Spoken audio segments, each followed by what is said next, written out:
Hey all, Happy New Year from Green Teeth Productions. Well, I ought to be happy, considering that Christmas has just gone by and Undertaker got me a present. Well, he threw it at me for stealing his booze. He got me a Nintendo Wii U, and thus begins our first review. Appropriate considering that we'll be reviewing quite a few Nintendo products with this new review thing.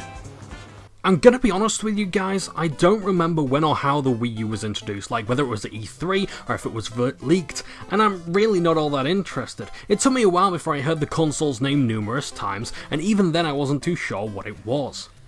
Even to this day, there's a great deal of people out there who don't know what the Wii U is, like they assume it's just some kind of peripheral or add-on to the original Wii. What makes matters worse is that the console itself is so bland and the controls so bold that it's easy to forget the former and focus on the latter. That's the first thing I want to talk about with the Wii U, its aesthetic. Now it comes in two colour variants, the white standard version and the premium black model. Despite being a fan of black consoles, especially with the Wii having a black variant, it's not as bold and striking today with the Xbox One and PS4 both being black, as well as it being a trend in previous generation consoles to go from white to shiny or matte black. The colour could help make the console more eye-catching, but it does nothing to steal the show. It's small and surprisingly weighty, and that works in its favour because it's not a big bulky box like the other two current generation consoles. The console doesn't really boast much special after that though, besides multiple USB and SD card slots. What kind of breaks the appeal is that the controller and console AC adapters don't come in black, but rather a milky grey. I should point out that I got my console used, so whether these items are part of the original package I can't say. The Wii U's design is what I want to see more of in a console. It doesn't take up too much room on the game shelf next to other consoles, it has long leads for its required accessories, and it has plenty of utilities like USB slots and SD card slots. It's just a shame that it really doesn't come in any other colours besides black and white, as I was hoping for maybe a Mario red or Luigi green. Or a Princess Peach one. But what really steals the show here is the gamepad. Boy, do we have a lot to talk about here. It's quite a weird design, and it's this that's made some gamers assume that the Wii U is a handheld Wii. You'd not be blamed for thinking Nintendo were trying to remake the Atari Lynx, only with even more awkward additions like bad thumbstick placement and a much larger screen to take up far more room. The buttons are exactly like the DS design, but when pressed they feel deeper and it doesn't make my thumb sore after long sessions of play. This I could have been fine with, but the thumbsticks had to come along and make the pad look even more silly than it already is. Why change what's already been perfected with the PlayStation and Xbox controllers? But I can't really complain when it all works fine. The thumbsticks aren't concaved, so I thought I'd be slipping around, and yet I still have full control over the games I play. My only issue is moving from the right thumbstick to the buttons, but it's not as much of a pain when you get used to it. It's not all bad though, the triggers and bumpers are comfortable, but I don't feel as though they're suitable for first-person shooters or any game with firearms. Maybe when Splatoon arrives I'll have a better judgment, but for now I don't use them enough to want more of it. And before we discuss the elephant in the room, I've got to talk about the nifty little touches. The controller has speakers, a volume slider, its own stylus, a headphone jack, power options, work as a TV controller, a camera and a microphone, and can be used to play games while the TV's off. That's just incredible. Now you might think that the gamepad's TV screen is little more than a gimmick, but I actually find myself using this a lot more simply because it's the better option. It's not just a second TV, but touch compatible, and get this, it's actually faster than using the buttons. Very few times have I seen such innovations done well, and while the touch waggle swiping isn't necessarily life-saving, it still shaves off minutes of actual faffing you'll be doing with it before and during each game. What I said about this being a second TV is true, and it's hardly a downgrade to playing on a bigger screen either. This isn't like playing Game Boy Advance games on a DS touchscreen, but like compressing the game into a smaller one with equal audio and visual quality, not to mention the games still often run at a stunning frame rate. There's just one problem though, and that's that the gamepad is as important as the console. Now as far as I'm aware you can't get these things separately in the UK, so if anything happens to the joysticks, buttons or even the screen, yeah, the Wii U's home interface works really well with the touchscreen, allowing you to access your settings, applications, online services and games in just a few taps. It's not really as fun when you're using the homepage on the TV screen, but in case you need better text size and audio quality, that's the way to go. There's not much you can do with your Wii U's main menu offline besides making Mii's and trying to connect to the console to the internet, but when you get online there's plenty to work with. The Miiverse allows you to find friends, get advice for all of its games from other players, as well as chatting communities based around particular Nintendo games.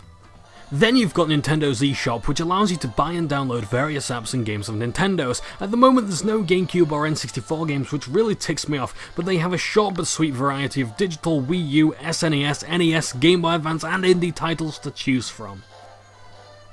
The Wii U also has a competent Internet Explorer, but I'll rarely be using it considering typing on the laptop is much faster and I'll always have it nearby. It's still good to have just in case someone else in your home is using any available computers and you're desperate for a Stop interrupting me with its future, Johnbonne! I can't really complain about anything the Wii U comes with, as all the settings you'll want are made clear except changing the brightness. One thing I would have appreciated, which might actually be in the console when bought new, is a pre-downloaded title. Even something as simple as the original Super Mario Bros. Platformer would be great. I'd comment on the games, but at the moment there's really no need considering we'll be reviewing them in the future. I could talk about the cases though. They're nice and blue. So, let's wrap things up real quick. There's really very little to complain about when it comes to the Wii U. Due to the extensive utility of the gamepad, you won't need to get up and do much with the console itself, like spend ages trying to find somewhere to place it, power it on or off, or set up a sensor bar for the Wii goodies.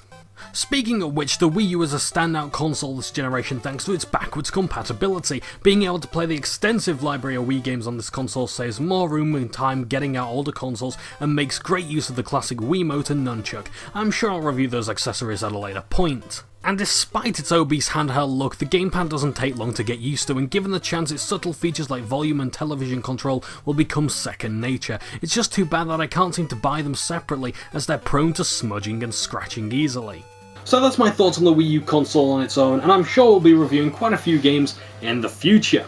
Of course, we'll still be doing PlayStation stuff along the side. I just need a little more time for my burnout to clear up. So until the next time, I'm Johnbonne, your number 2 source for number 1 games. I'll be seeing you guys very soon. Ta-ta for now. What's up everybody, it's Johnbonne here. I told you I'll be seeing you guys again real soon, didn't I? I just want to say thank you ever so much for watching my video and also pressing that like button in the section below, as well as subscribing to the channel if you haven't already. I really hope you enjoyed this review and I hope you want to see more of this stuff because there's plenty more coming, and the more likes I get, the more views I get, the more motivational comments I get, the more the content you'll see and the better it'll be in the future as well. I really hope you like what you've seen here. If you watched the Greasy Gamer show before and you like the changes, there's going to be more distinct changes. This was just a sort of sample, a sort of pilot episode if you will, and there will be more content coming in the future. As I said with the PS1 stuff, there will be more of it in the future. It's just that I need my burnout to clear. I'm a bit bored of those games at the moment and I want some more variety, so I decided to go with a Nintendo console. But if you haven't subscribed to my channel and you haven't seen my previous works, please do. There's all this fancy stuff on this outro here. It looks pretty cool, right? Well, you can click on those annotations or links and you'll find older reviews, like you'll see PS1 reviews, you'll see like maybe a PS2 review if you're lucky. I don't know what's going to be there yet. I have to wait until I actually put this out on YouTube. But again, thank you ever so much for watching. You don't know how much I appreciate your comments, your likes, and your subscriptions. And if you want to give me feedback, do so in the comments below or send me a private message. I prefer it in the comments below so that other people who might come to my channel or looking for advice for reviewing can read those comments. I'm going to get off now because I'm rambling a bit and this has gone on for about an hour and a half, a minute and a half now. So I'm going to get off because this intro is going to be too long. Intro, outro, and yeah, that's about it. Thank you again ever so much for watching. You don't know how much this means to start a new year with new content. So I'm going to get off now. See you guys later. Ta-ta for now.